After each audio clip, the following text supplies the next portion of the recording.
Barangay Love Stories. Love Stories. Dito sa magulong mundo, maraming kayang gawin ang pag-ibig. Pag-ibig na nagdurugtong sa mga puso at siya ring nagdudulot ng matitinding pagsubok na kakaharapin kahit kumapit na sa patalim. Ikaw kabarangay, kaya mo rin bang humantong sa isang sakripisyo para sa iyong minamahal kahit madungisan pa ang iyong dangal? Dear Papa Dudut, isang pagbati po sa inyong lahat na nakikinig sa Barangay Love Stories ngayong araw. Isa po ako sa mga masusugid ninyong tagapakinig at lagi nakatutok sa inyong programa sa radyo. Maricel na lang po ang itawag nyo sa akin, 33 years old na ngayon. Simpleng may bahay lamang ng aking kinakasamang si Martin. 12 years na kaming nagsasama at mayroon na rin kaming 3 anak. 10 taon na ang panganay ko, 7 taon ang pangalawa at 3 taon naman ang bunso. Nangyari po itong bahagi ng buhay ko na nais kong ikwento, halos 2 taon na ang nakakaraan. Papadudot, pangangalakal ng basura ang kinalakhan kong hanap buhay dahil elementary lang ang natapos ko. Sa aming magkakapatid, ako yung pinakamahiyain at mahina ang loob. Maliit na babae lamang ako at may katabaan. Hindi rin ako kagandahan pero sapat na ang lahat ng katangian ko para magustuhan ni Martin. Madalas akong sinasabihan na walang diskarte at walang mararating dahil palagi lamang ako nasa loob ng bahay. Ngunit para sa akin ay kontento na ako sa buhay na meron ako. Kahit na sa buong buhay ko ay tutol ang aking ina sa mga naging desisyon ko sa buhay. Lalong-lalo na sa pagsasama namin ni Martin. Kasing edad lamang kasi ng aking ina si Martin at parang tatay ko na rin daw ito, kaya gano'n na lamang ang pagtutol niya sa relasyon namin. 55 years old na si Martin noong magkakilala kami. Isa sa mga nagustuhan ko sa kanya ay ang maala Roy Vinson niyang datingan. Matangkad, mabigote at matikas tignan. Kaya naman kahit malaki ang agwat ng aming edad ay agad ko rin siyang nagustuhan. May 8 siyang anak sa yumao niyang asawa at lahat ay may mga trabaho na. Hindi magandang relasyon ng mga ito kay Martin dahil sa pananakit niya sa mga anak noon. Kaya wala ni isa sa mga ito ang kasama niya. Nang mag-decide na kaming magsama, Papa Dudut, ay doon na kami tumira sa bahay na tinutuluyan nila ng yumaong asawa ni Martin. Maayos naman ang sitwasyon namin noon at nakakaraos pa rin sa pang-araw-araw. Nagtatrabaho bilang construction worker si Martin at ako naman ang namamahala sa maliit naming tindahan. Kahit may mga naririnig ako noon tungkol sa mga pananakit niya, sa nauna niyang pamilya ay tila naging bingi at bulag na lamang ako dahil nararamdaman ko namang mahal na mahal niya kaming mag-iina, Papa Dudut.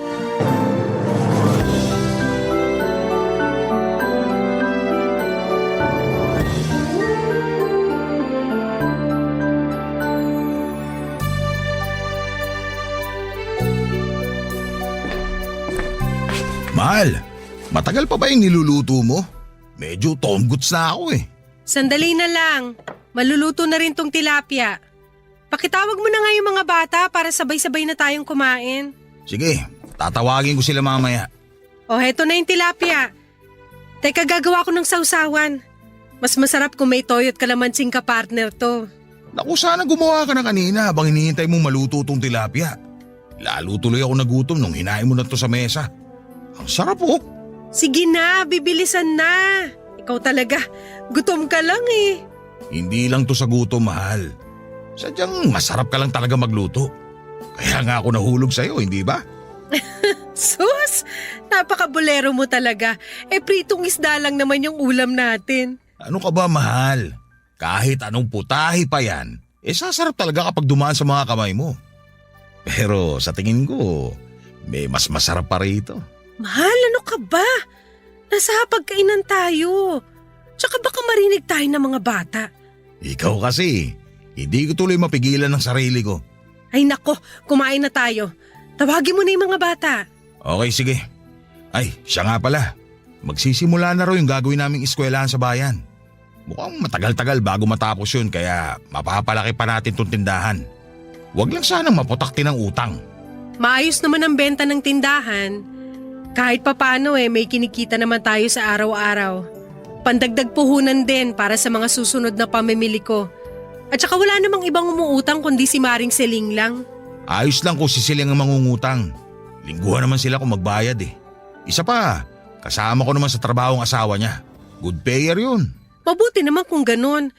Hindi rin naman basta-basta ang pagbawi ng puhunan. Siya nga pala, inaalok din ako ng bagong lipad dyan sa paupahan sa may kanto. Tinatanong kung gusto ko raw mag-reseller ng dishwashing liquid at mga sabon. Ang kaso, kailangan din malaki-laking puhunan. Hindi pa naman sapat yung perang hawak ko kaya sabi ko sa kanya, sa susunod na lang kapag kumpleto na. Sabihan ko lang daw siya at siya mismo ng-order online. Malaki raw kasi ang kikitain. Triple ng puhunan. Online? Nako, baka mamaya scammer yan. Hindi naman siguro. Pinapahanap pa nga ako ng ibang interesado maging reseller para mas marami raw kami nga asenso agad dito sa barangay natin.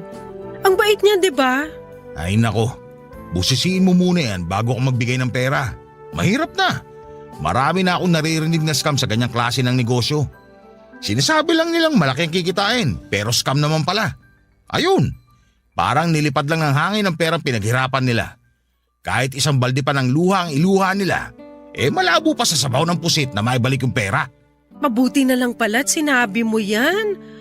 Naku, nakakatakot din palang sumubok sa ganyang klase ng negosyo. At saka hindi pa naman nating lubusang kilala yung nag-aalok sa akin. Bago lang dito sa atin Kaya nga huwag ka basta-basta magtitiwala. Pagtutuunan ko na lang siguro ng pansin yung tindahan. Siya nga pala, mahal. Kumusta pala yung mga anak mong nasa Pangasinan? Ay, ewan ko ba sa mga batang yun? Mukhang ayaw talaga akong kausapin. Yung bunso ko lang ang malapit sa akin Oh, may inaasahan ka bang pupunta ngayon dito sa bahay? Wala naman. Ako na magbubukas. Sandali lang. Nay! Kayo pala. Tuloy ho. Napasadya ho kayo. Baka may sobra pa kayong bigas dyan. Bigyan mo muna ako kahit 2 taka lang. Ibabalik ko rin.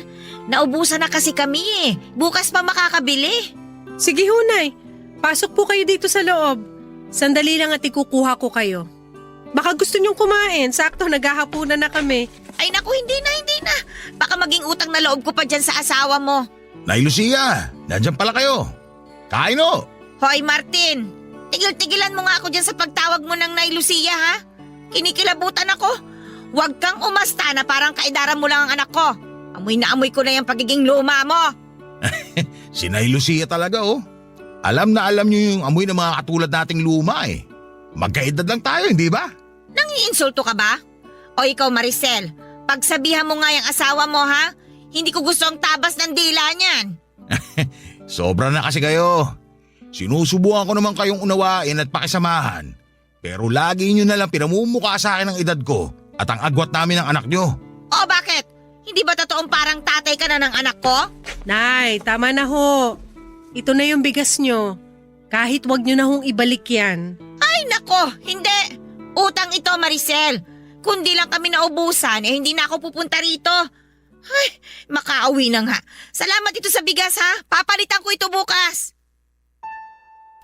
Wala akong magawa ng mga panahong yun tungkol sa hindi pagkakasundo ni nanay at ng kinakasama kong si Martin. Sa totoo lang kasi papadudot ay hindi lang ang nanay ko ang kontra sa relasyon namin. Kahit ang ilan sa mga kakilala ng pamilya namin ay nakikisawsaw at palagi na lamang kaming topic sa mga tsismisan. Sa mga unang taon ng pagsasama namin, papadudot ay masaya ako dahil nakikita ko ang pagiging responsable ni Martin. Bagay na hindi niya raw nagawa sa nauna niyang pamilya. Naniwala naman ako sa mga ipinapakita niya dahil ganon ko siya kamahal. Hanggang sa nakita ko ang unti-unti niyang pagbabago. Mula nang magtrabaho si Martin sa ginagawang eskwelahan ay madalas na siyang umuuwi ng lasing matapos nilang sumahod.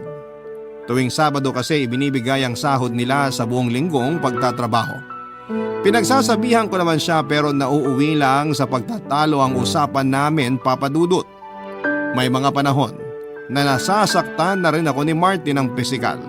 Sampal, suntok, sa sikmura at minsan ay tinatadyakan na rin ako tuwing umiinit ang ulo niya.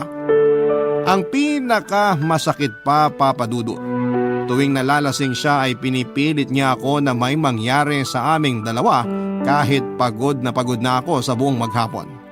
Gusto ko na lamang sanang magpahinga. Pero dahil mahal ko si Martin ay ayaw ko rin na masira ang pamilyang nabuo namin. Tiniis ko na lamang ang lahat. Isa pa ay good provider naman siya. Iniisip ko na lamang noon na konting sakripisyo na lamang ang ginagawa ko para sa aming mga anak. Nang malaman ni nanay ang ginagawang pananakit ni Martin ay nakarinig ako ng mga masasakit na salita mula sa kanya.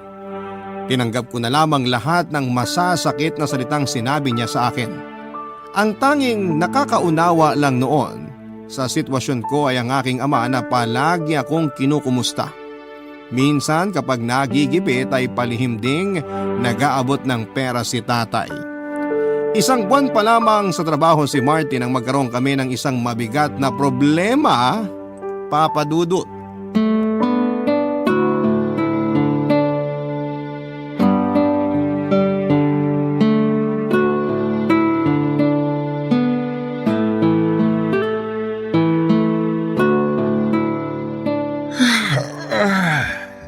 Ay, nakakapagod talaga. Tindi pa ng init kanina. Hindi naman pwede mong pahinga kami ng matagal. Buhay pa ako pero para na ako sinusunog sa impyerno. Tapos inaabot pa ng kamalasan. Bakit? Ano nangyari? Ayun, nawala na kami ng trabaho. May violation daw kaya pinahinto muna ang paggawa ng eskwelahan.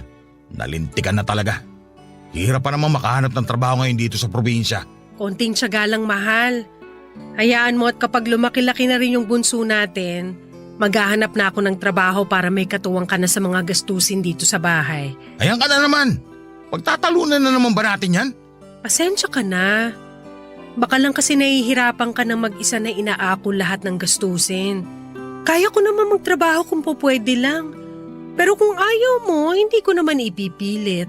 Hanggat kaya ko pa magtrabaho, dito ka lang sa bahay. Sino pang gagabay sa mga anak natin habang wala ako kung mawawala ka rin dito?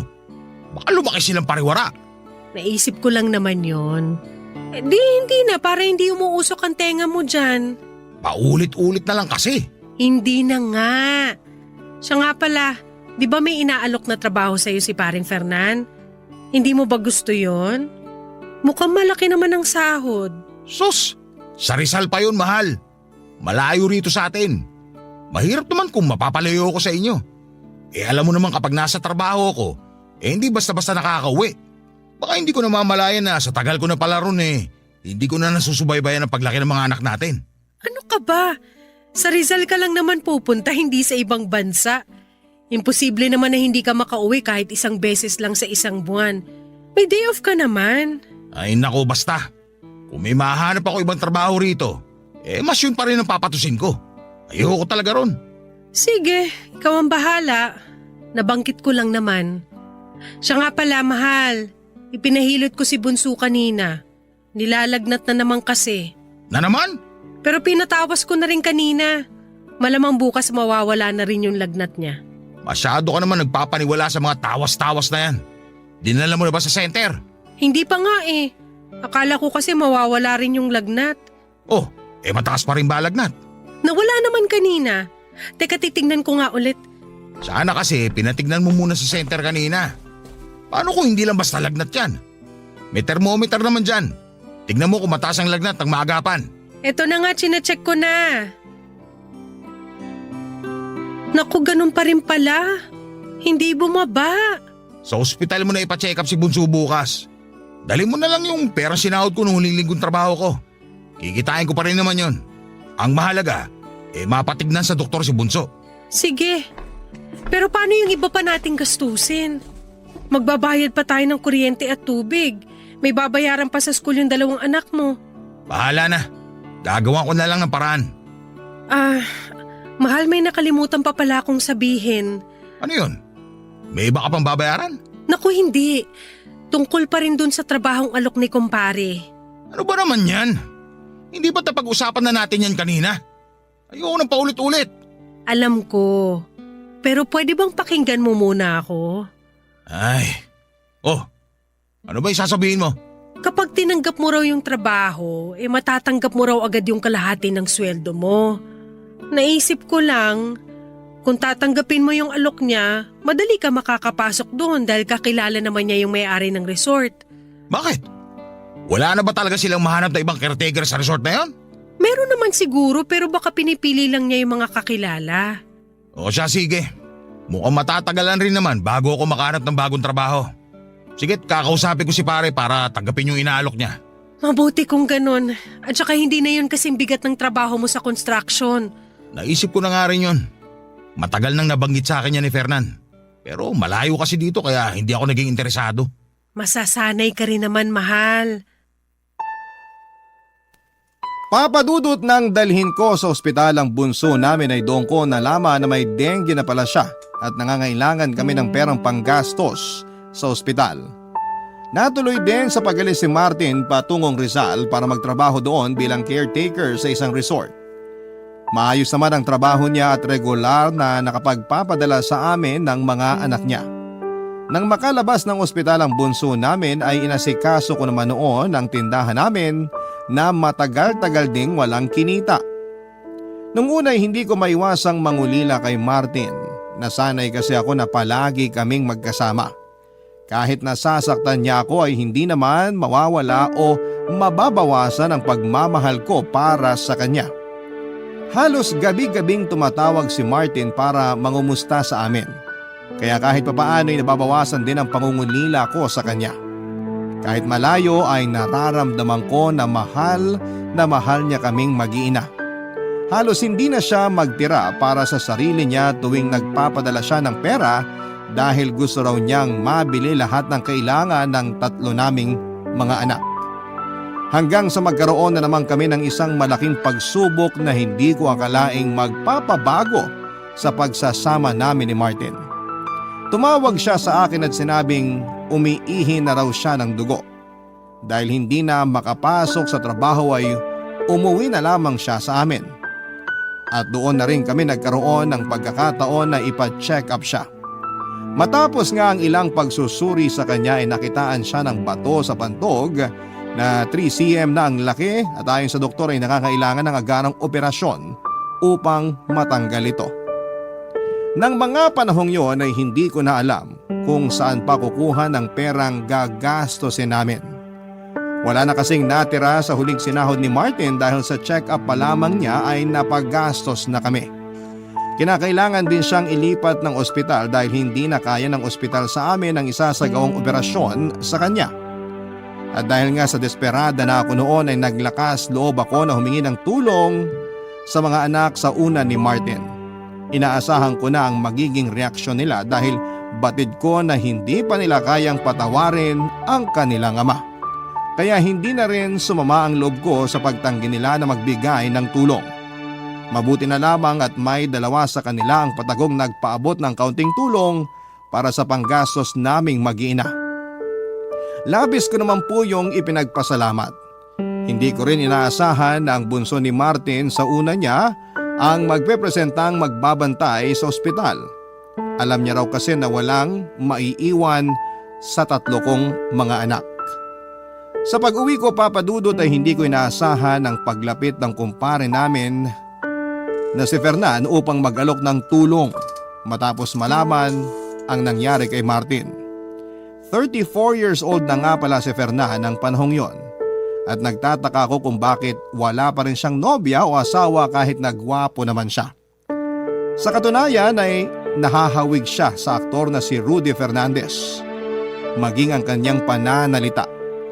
Yung pormahan pa niya ay laging nakapolo kahit na nasa bahay lang. Nangutang ako sa kanya ng 10,000 pero ang sabi niya ay libre na lamang yon. Laking tuwa ko naman sa kabutihang yon ni kumpare. Sa pag-aakalang libre nga talaga yon. Pero nang malaman kong may kapalit pala ang tulong na ibinigay niya ay tila gumuho ang mundo ko. Hindi ko kasi akalain na ang hihinging kapalit ni Fernan ay isang gabi na magkasama kami. At alam ko rin ang maaaring mangyari sa loob ng isang gabing yun, Papa Dudut. Ni minsan ay hindi sumagi sa isipan ko na magpapagamit ako sa iba para lamang sa pera. Pero dahil wala na akong mahingan pa ng tulong at desperada na ako ng panahon na yon, ay tinanggap ko na lamang ang alok ni Fernan sa ngalan ng pera at para sa aking asawa. Barangay Love Stories. Barangay Love Stories. Papa Dudut, isang gabi lang ang kapalit ng 10,000 ibinigay ni Fernan. Diring-diri ako sa sarili ko matapos ang gabing yon. At sobra akong nanliit sa sarili ko dahil nagpagamit ako sa kanya sa ganong halaga lamang. Hindi ko magawang matulog ng mahimbing habang naiisip ang nakakadiring haplos niya sa katawan ko. Yun bang pakiramdam ko na kahit ilang ligo ang gawin ko ay hindi na mawawala ang dumi sa katawan ko na dulot ng isang pagkakasala kasama si Fernan. Buong akala ko ay doon na matatapos ang lahat, ngunit tumawag sa akin ang anak ni Martin para sabihin kulang pa raw ang perang una kong naipadala doon. Kinailangan namin kasing ilipat ng ospital si Martin. Sa pagkakataong yon ay sa Batangas na siya dinala, kaya naman sa ikalawang pagkakataon ay nagpagamit ako kay Fernan, kapalit ng parehong halaga. Sa hirap ng sitwasyon namin noon ay hindi ko na inisip ang magiging kahihiyan ko pagkatapos noon. Nang mag-offer pa si Fernan ng kung ano-anong makakatulong sa aming mag-ina ay hindi ko na lamang tinanggihan. Madalas siya sa aming bahay at doon na rin nagpapalipas ng gabi. Walang gabi na walang nangyayari sa amin, Papa Dudut. Tipong isang kalabit niya lamang ay alam ko na ang susunod na mangyayari. Doon ko rin natuklasan na hindi lamang likas na mahilig si Fernan kundi may lihim pala siyang pagtingin sa akin noon pa man. Dahil patuloy ako sa pagpapadala ng pera para sa gastusin sa ospital ay nagtaka na noon si nanay kung saan ako kumukuha ng pera. Alam naman niya na wala akong trabaho at matumal na rin ang benta ng maliit naming tindahan lalo't halos hindi na ito nalalamnan. Mula kasi nang mawala ng trabaho si Martin ay hindi na ako muli pang nakapamili. Nahirapan na rin akong maningil kina Celine na malalaki na ang utang sa tindahan namin dahil nagkaroon din sila ng problema. Dahil madalas ding nakikita ni nanay na nagpupunta sa bahay si Fernan ay hindi na niya napigilang magduda. Nagpasya na siya noon na kausapin ako ng masinsinan, Papa Dudut.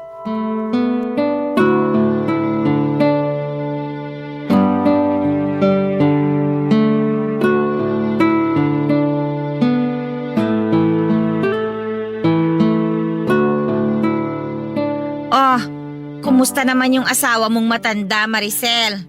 Nay naman, wag naman ho kayong ganyan kay Martin. Na-ospital na nga yung tao. Aba, anong gusto mo? Makipagplastikan ako? Kunwari, alalang-alala ko sa kinakasama mo? Hoy, kilala mo ako, Maricel, ha? Nay, hindi ho yan yung kailangan ko ngayon. O siya, sige. Palilipasin ko muna ang araw na ito na wala akong sasabihing masama tungkol sa kanya. Salamat naman kung ganun. Pagod na ho kasi ako eh. Wala na akong lakas para makipagtalo at paulit-ulit na ipagtanggol si Martin. Sino ba naman kasing may sabing ipagtanggol mo palagi ang lalaking yon? Nay, pakiusap. Tama na ho, pwede. Kung di lang ako naawa sa sitwasyon mo, titiisin ko talagang hindi pumunta rito sa inyo eh. Kumusta naman ba ang lagay niya? Ayun, pangatlong ospital na yung pinagdalhan sa kanya. Mukhang malala na ang lagay ah. Ano nga ulit yung sakit niya? UTI ba yon? Hindi ho, Nay. May bato siya sa apdo. Ang sabi raw ng doktor ay kailangan alisin yung bato na 3cm ang laki. Dudurugin na lang daw para mas madali. Buti mo ba yung bunsong anak ni Martin? Kahit sira ulo siya noon sa mga anak niya, no? Aba, kung isa ako sa mga anak niya, pababayaan ko na lang siyang manigas. Bibiruin mo, ni Singkong Duling walang naiambag yang Martin na yan sa pag-aaral ng mga anak niya? Tapos ngayon, nangangailangan siya ng tulong, doon siya lalapit sa kanila? Ayan na naman kayo, Nay. Kasasabi nyo lang, di ba? Ay, nako. Ay, ilang taon na nga ba yung bunso niya? 21 ho. May trabaho nga rin yun pero nag-leave para mabantayan ng tatay niya. Yung ibang kapatid ayaw talaga magbigay dahil hindi na raw nila yung responsibilidad. Abay, natural. Hindi niyo sila masisisi. Buti nga't may naaasahan pa siya kahit papano eh. Pero teka sandali. Bago tayo magkalimutan. Sino ba yung inuutangan mo ng pera at mukhang tiwalang-tiwala sa'yo? Si paring Fernan ho. Kumpare namin ay. Ano? Si Fernan? Sa kunat ng taong yun pinautang ka? Teka, Ano ho? Dinaan na lang sa pakiusap? dinaan sa pakiusap? Huwag mo nga akong pinaglololoko, Maricel, ha? Kilala kita. Alam ko kapag nagsisinungaling ka sa akin. Nay, pwede ba? Pagod na ho ako. Gusto ko na magpahinga. Sagutin mo muna ang tanong ko. Bakit ka pinauutang ni Fernan ng ganong kalaking halaga? Ha? Anong kapalit? Nay! Sumagot ka, Maricel. Huwag mong iwasan ang tanong ko sa'yo. Hindi lang ako ang nakakapansin. Yang sinasiling, pinaplastik ka lang ng mga yan. Pambihira. Ginagawa ka na nilang pulutan sa inuman sa dami ng sinasabi nila tungkol sa'yo. Hoy! Sumagot ka! Ayaw mo. Aray ko, Nay! Ha? Ayaw mo? Sasabihin ko na! Sasabihin ko na ho, bitawan niyo ng buhok ko! Sige, magsalita ka. Ipaliwanag mo kung bakit palaging narito sa inyo ang Fernan na yan at umaga na umaalis. Inalok niya po ako ng pera. Nung una, 10,000. 10,000 para sa isang gabi na may mangyayari sa amin. Diyos ko! Binenta mo ang katawan mo sa lalaking yon? Napaka-bobo mo! Nay! Wala na ho akong magawa. Wala na ako maisip na ibang paraan. Gusto niya ako. Gusto niya ako kaya ginamit ko na lang yun para magkapera kami at may maipambayad sa ospital. Anak naman! Marami pang ibang pwedeng paraan na hindi mo nakakailanganing ibenta pa ang dangal mo bilang babae. Patawarin niyo ako, Nay. Hindi ko na talaga alam kung anong gagawin ko. Sa totoo lang, hindi ko alam. Hindi ko alam kung paano ko iintindihin yung ginawa mo. Di sana tinulungan niyo ako. Alam ko na may kaya rin kayong gawin para tulungan ako pero wala eh. Mag-isa lang ako na humaharap sa lahat. Huwag mo bang ibalik sa akin ang sisi, Maricel? Pinili mo na bumukod na at sumama dyan sa Martin na yan. Kaya lahat na magiging problema ninyo ay magiging problema nyo lang. Yan ang usapan natin, hindi ba? Pero Nay... Kung alam mo lang kung gaano ako nasasaktan sa mga naririnig kong paninira tungkol sa'yo. Kaputi pa nga akong mapabarangay sa pagtatanggol ko sa'yo eh. Oh, tapos ano? Totoo naman pala ang lahat ng yun. Patawarin niyo ako, Nay. Hindi ka lang sa akin dapat humingi ng tawad, Maricel. Humingi ka ng tawad kay Martin. Yan ay kung patatawarin ka pa niya kapag nalaman niya ang tungkol dito. Nakahanda na ho ako. Gagawin ko ang lahat para mapatawad niya ako sa oras na malaman niya ang ginawa ko. Pwes, simulan mo ng magdasal. Papadudot labis na kahihiyan ang inabot ko nang makumpirma ang sinabi sa akin ni nanay tungkol sa kumakalat na usap-usapan. Maraming nagsasabi na hindi na raw ako naawa kay Martin na naghihirap sa ospital. Samantalang ako ay mas piniling mga bit na lamang. Dahil nga rin sa mga nangyari, muli kaming nagkasira ng aking ina. Hindi na siya pumunta sa bahay tulad ng madalas niyang ginagawa noon. Masakit para sa akin yon pero sabi naman ng tatay ko ay ako na lamang ang magpasensya kay nanay. Patuloy pa rin ang pagbisita sa bahay ni Fernan. Minsan ay nagdadala siya ng masasarap na pagkain para sa mga anak ko at madalas ay may kasama pang mga laruan. Tulad ng mga naunang pagbisita ni Fernan ay paulit-ulit pa rin na may nangyayari sa aming dalawa. Ang kapalit noon ay hindi niya pababayaang magutom kaming mag-iina. Inalok pa nga ako ni Fernan ng malaking puhunan para sa tindahan. Naging bulag at pipina lamang ako sa mga panghuhusga sa paligid ko, papadudot. Hindi ko naman kontrolado ang isip ng mga tao kaya wala na akong magagawa doon.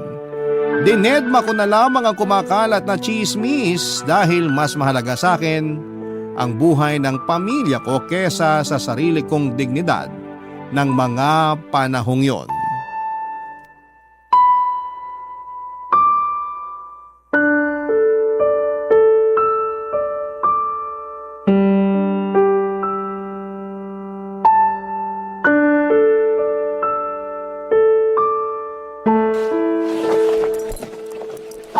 Pinaligaya mo na naman ako ngayong gabi. Ibang klase ka talaga, Mare. Ang galing mo. Napakaswerte sa'yo ni paring Martin. Hindi mo naman kami pinababayaan kaya dapat lang na masaya ka palagi tuwing pumupunta ka rito. Ikaw talaga. Kaya ginaganaan ako lagi pumunta rito eh. Tapos na ako magbihis. Magkwentuhan muna tayo sandali bago ako umalis. Tabihan kita dito sa kama ha. Wala ka bang gustong ipabili? Dito ko kasi balak maghapunan bukas.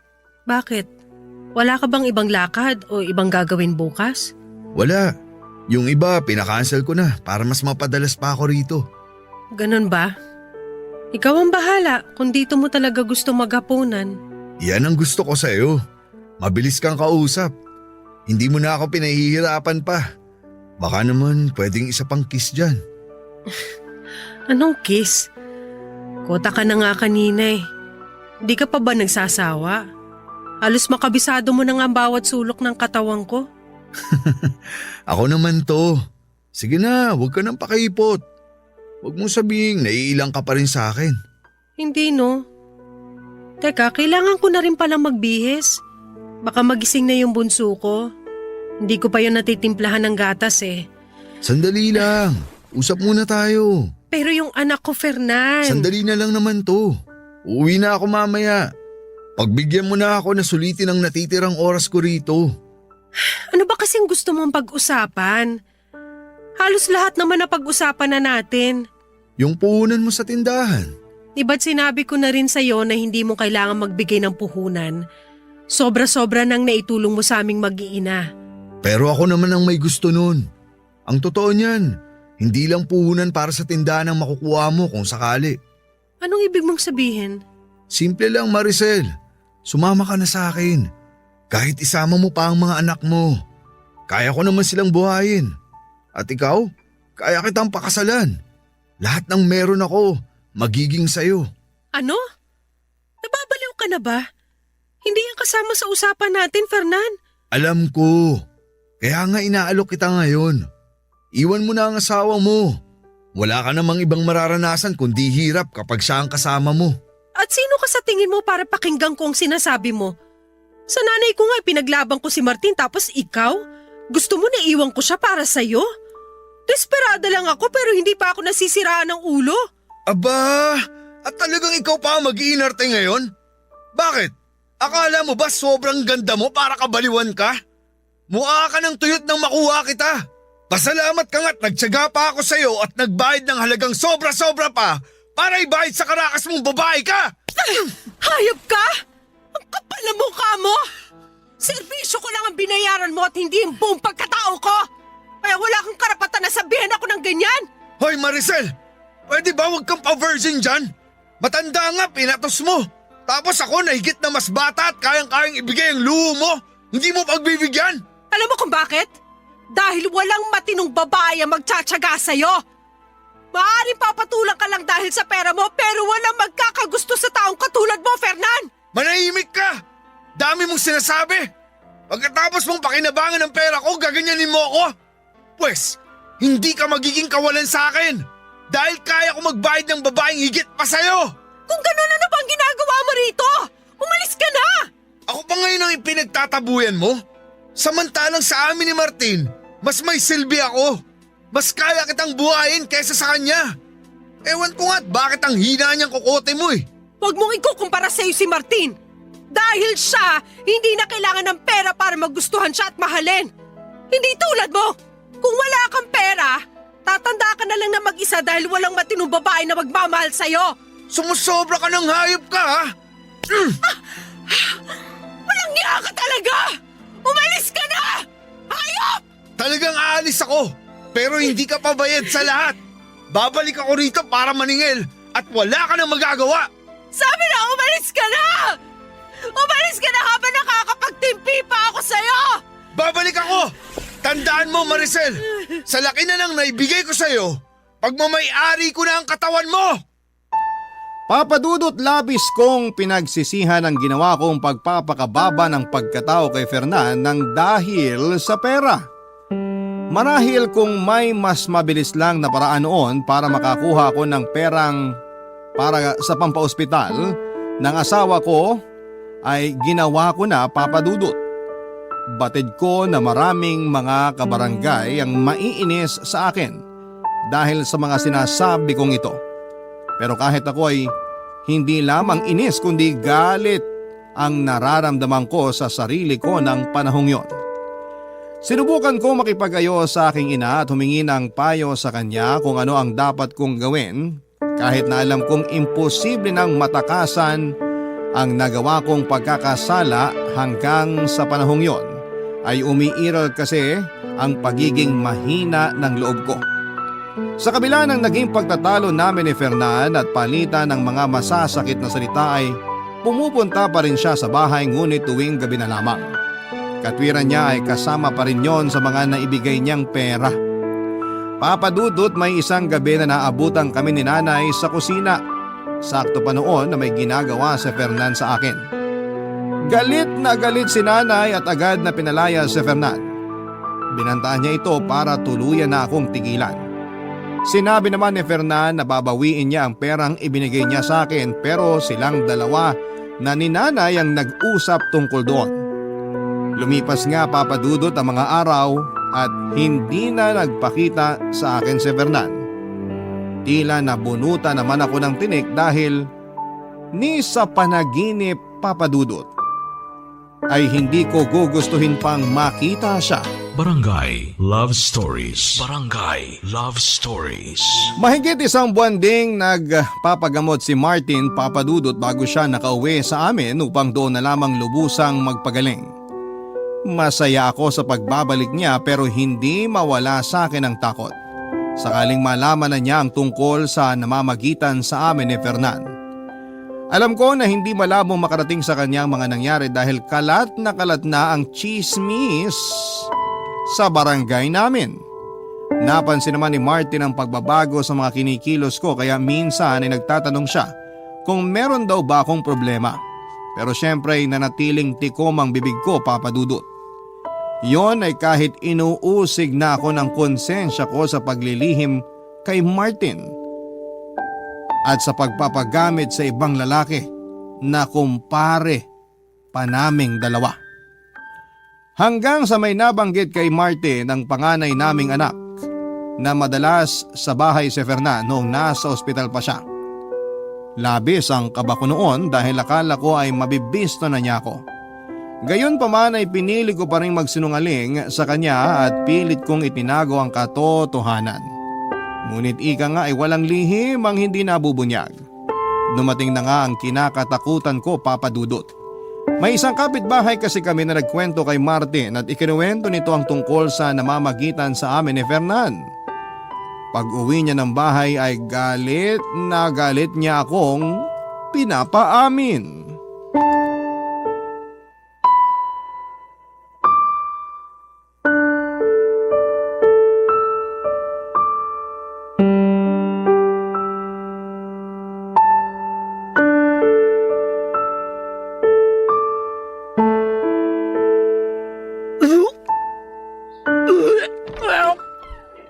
Maricel, ano nangyayari?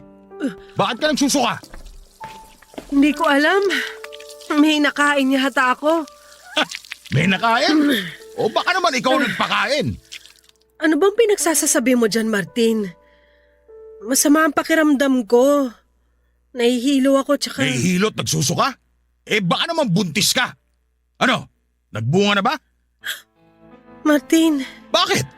Akala mo ba hindi ko malalaman? May nakapagsabi sa akin, Maricel. Mas naniniwala ka pa ba sa kanila kaysa sa akin? Malay mo ba kung sinisiraan lang nila ako? Ano ba naman, Maricel? Hindi ka pa rin ba aamin? Kalat na dito sa atin ang ginagawa niyong kababoy ni Fernan habang nandun ako sa ospital. Hindi totoo yan. Sinisiraan lang nila ako. Yung pagpunta rito ni Fernan, walang ibig sabihin yun.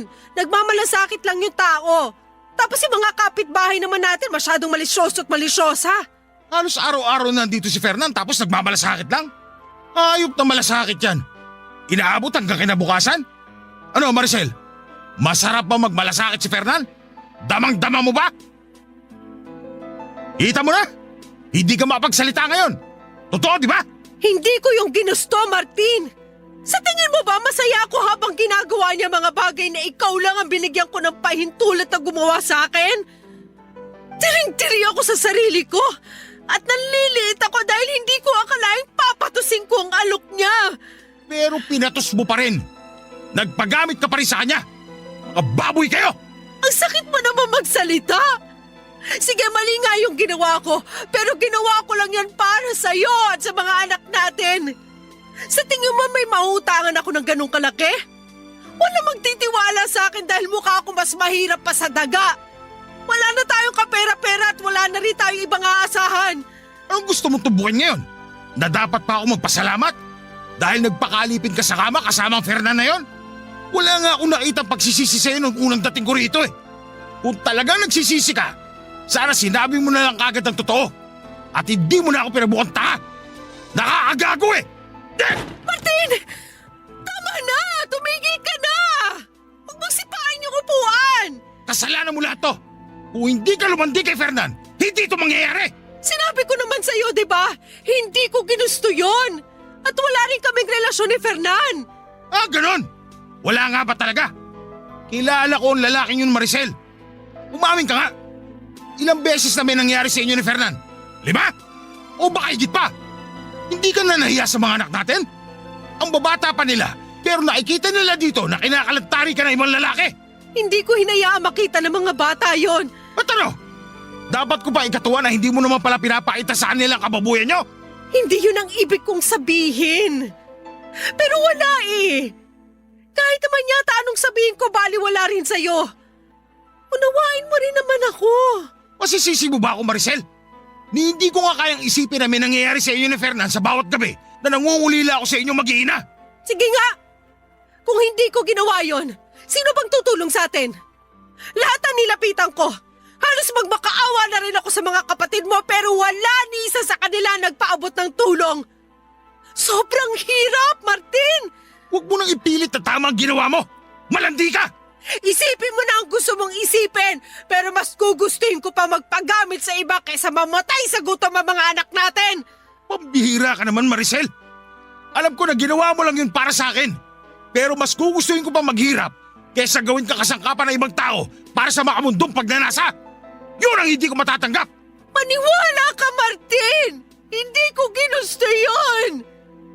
Naging desperado lang talaga ako dahil agarang operasyon ang kailangan mo nun! Ganon kita kamahal! Pinagaling nga ako ng perang galing kay Fernan. Pero alam mo, itong puso ko naman ang binigyan mo ng sakit. Umalis ka na rito. Ayoko na makita ang pagmumukha mo. Huwag, Martin! Huwag mo naman gawin sa akin to. Yung mga anak natin, paano sila? Kailangan nila ako. Pakiusap, huwag mo naman paabutin sa ganito. Buo na ang desisyon ko, Maricel. Lumayas ka sa pamamahay ko! Isasama ko ang mga bata! Wala kang isasama ni isa sa kanila! Napapaliw ka na ba? Kailangan ako ng bunso natin. Kung paalisin mo ako rito, isasama ko siya. Hindi ko hayaang mapabayaan ang bunso natin ang dahil siya sa galit mo. Labas!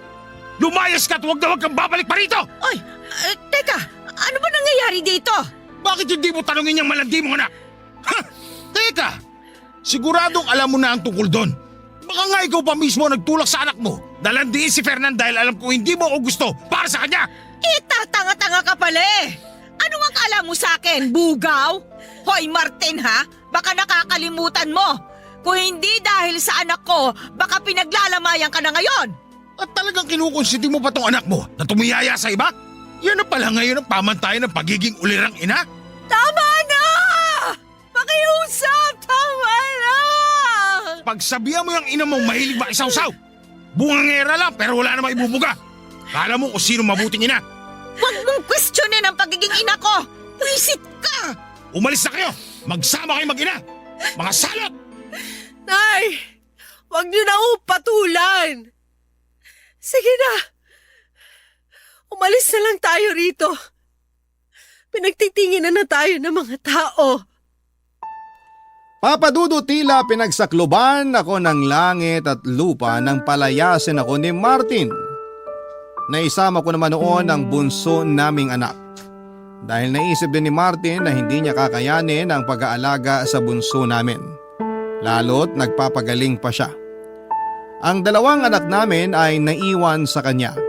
Pansamantala akong nakituloy sa mga magulang ko habang naghahanap ng mapapasukang trabaho. Dahil napatawad na ako ni nanay at likas namang maunawain si tatay, ay walang naging problema ang pagtuloy ko sa kanila. Si nanay na rin ang tumulong noon sa akin sa paghahanap ng trabaho sa bayan dahil may mga kakilala naman siyang naghahanap ng tindera sa palengke. Tungkol naman kay Fernand ay wala na akong naging balita pa sa kanya at hindi ko na rin gugustuhin pang malaman ang kahit na ano tungkol sa lalaking yon. Pero nakarating pa rin sa akin ang bali-balitang lumipat na raw ito ng tirahan. Makalipas ang ilang linggo, Papa Dudut, ay dumating ang isa na namang pagsubok sa akin. Ilang araw na rin kasi ako noon na nakikitaan ng mga sintomas ng pagbubuntis. Tutol man ako sa ideyang iyon dahil alam ko kung sino ang posibleng ama ng dinadala ko. Sakaling buntis nga talaga ako ay minabuti ko pa rin magpatingin sa doktor. Hanggang sa nakumpirma ko nga ang aking pagbubuntis. Pero dahil sa stress at pagod sa pagtatrabaho ay nakunan ako. Nakarating sa bunsong anak ni Martin sa unang asawa ang mga nangyari. At hindi ko lubos akalain na eto pa mismo ang kukumbinsi kay Martin na makipagbalikan sa akin. Ipinaunawa nito kay Martin ang naging sitwasyon ko noon at lahat ng hirap na dinanas ko bago magkaroon ng perang maipapadala para sa pampa-hospital niya. Kaya naman nagulat na lamang ako nang may biglang dumating sa bahay ng mga magulang ko.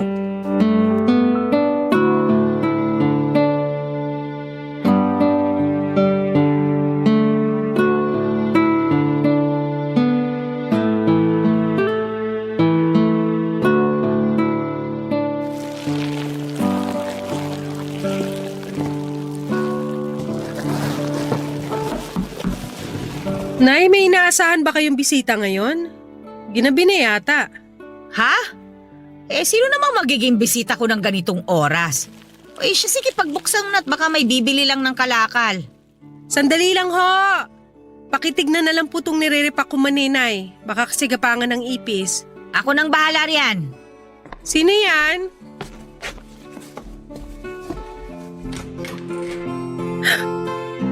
Martin? Maricel, pwede ba tayo mag-usap? Mag-usap? Tungkol saan? Tungkol sa ating dalawa. Sa pamilya natin. Kung okay lang sana. Sino bang nariyan, Maricel? Magandang gabi ho, Nay Lucia. Ay, anak ng teteng, oh. Anong ginagawa ng walang hiyang yan dito? Paalisin mo yan, Maricel, ha? Naaalibadbaran ako sa pagmumukha niyan. Mas gugustuhin ko pang aswang ang dumalaw ngayong gabi kaysa sa matandang yan. Grabe naman ho kayo. Gusto ko lang makausap si Maricel para humingi ng tawad sa kanya. Aba, bakit? Sigurado ka bang patatawarin ka ng anak ko? Nako ha, Maricel, sinasabi ko na sa'yo. Tigilan mo ang kagagahan mo. Huwag mong kalilimutan ang mas masakit na salitang binitiwan yan sa'yo. Lahat ng pangiinsulto. Kaya nga ho nandito ako. Pinagsisisihan ko na lahat ng mga nasabi ko. Maricel, sige na ho. Mag-usap tayo. Isa pa hinahanap ka na rin ng mga anak natin. Namimiss na nila ang nanay nila. At talagang ginamit mo ba ang mga bata, ano? Nay, tama na ho. Hayaan niyo na muna ako makipag-usap sa kanya. Malaki rin na naging kasalanan ko, di ba? Kaya sige na ho. Ibigay niyo na to sa akin. Ay! O siya, sige. Kung diyan ka magiging masaya. Sana lang hindi mo pagsisihan kung ano man ang magiging desisyon mo. Salamat ho, Nay Lucia. Nailabas lang ho kami. Bahala kayo. Sa labas na lang tayo mag-usap. Natutulog na kasi si Bunso sa sala. Sige, wala namang problema sa akin kahit saan. Salamat kasi naintindihan mo na rin lahat ng ginawa ko. Hindi ko naman talaga gagawin yon kundi lang tayo kapos sa pera. Hindi mo na kailangan pang ulitin ang paghingi mo ng tawad sa akin, Maricel. Sapat na yung mga sinabi mo nung huli tayo nag-usap. Ibig bang sabihin? Oo, Maricel. Napatawad na kita. At kung pupwede sana, bumalik ka na ulit sa bahay. Pwede pa ba? Oo naman. Sino ba naman ako para tumanggi? Walang gabi na hindi ko ipinagdarasal na mapatawad mo na ako at bumalik na sa dati ang samahan nating dalawa. Yung magiging buo ulit ang pamilya natin. Hindi mo na kailangan ipagdasal yun ngayon. Nandito na ako. Kukunin na kita taalagaan ulit gaya ng dati. Talaga? Hindi ka na ba talaga galit sa akin? Hindi ka nandidiri? Tungkol dyan, pasensya ka na sa lahat ng nasabi ko. Alam kong nasaktan kita ng sobra kaya pinagsisisihan ko yun. Tinatanggap ko naman ang paghingi mo ng tawad. Mahal na mahal kita, Maricel. Mahal na mahal din kita, Martin. Salamat sa pagtanggap mo ulit sa akin. Pangako, hinding-hindi na yun mauulit. Ikaw at ikaw na lang ang magiging lalaki sa buhay ko. Siya nga pala, may trabaho na ako ulit at nakapag-ipon-ipon din ng konti. Sisipagan ko pa para lumaking iniipon kong pera para sa kasal nating dalawa. Talaga? Naku, ikaw talaga. Masyado mo naman agad akong pinasasaya. Yun ay dahil karapat-dapat ka lang napakasalan. Kaya, paano ba yan? Wala nang ibang pwedeng umangkin sa'yo. Ako lang. Tagumpay akong nakabalik sa bahay ni Martin kasama ang bunso naming anak. Napakasaya ng mga anak namin nang muling mabuo ang pamilya namin. Maging ako ay walang pagsidla ng saya dahil sa muling pagtanggap sa akin ni Martin. Ipinakita niya rin ang pagbabago niya sa ikalawang pagkakataon na nagkasama kami sa iisang bubong. Hindi na siya yung dating Martin na mapanakit at lasenggo. Nang magkaroon ng magandang trabaho na inalok sa kanya sa ibang lugar ay tinanggap na niya nang walang pag-aalinlangan. Pumayag naman ang mga anak niya sa unang asawa na ibenta na lamang ang bahay na dati naming tinitirhan bilang tulong na rin sa amin. Si Fernan naman, ang huling balita ko ay nagkaroon daw ng AIDS dahil sa iba't ibang babae na nakakasiping nito. May usap-usapan pa na nagtago na raw ito dahil sa kahihiyan. Sa ngayon, Papa Dudut, ay nakapagpagawa na kami ng bagong bahay at nakapagsimula na rin ang isang maliit na negosyo. Ikinasal na rin kami ni Martin at nadagdagan pa ng isang anak na babae. Palagi rin kaming nakasubaybay sa inyong programa na naging libangan na naming mag-iina, lalong-lalo na naming mag-asawa. Maraming salamat po sa pagbabahagi ninyo sa aking kwento. At ganoon din po sa lahat ng mga kabarangay na nakikinig ngayon. Taos-pusong pasasalamat din po sa Barangay LS sa pagbibigay ng pagkakataon sa amin na maitampok ang aming kwento sa Barangay Love Stories. God bless po, Papa Dudut. Ang inyong forever kapuso at kabarangay, Maricel. Nagustuhan ng iyong napakinggan? Ituloy yan via live stream sa www.gmanetwork.com/radio. Barangay LS 97.1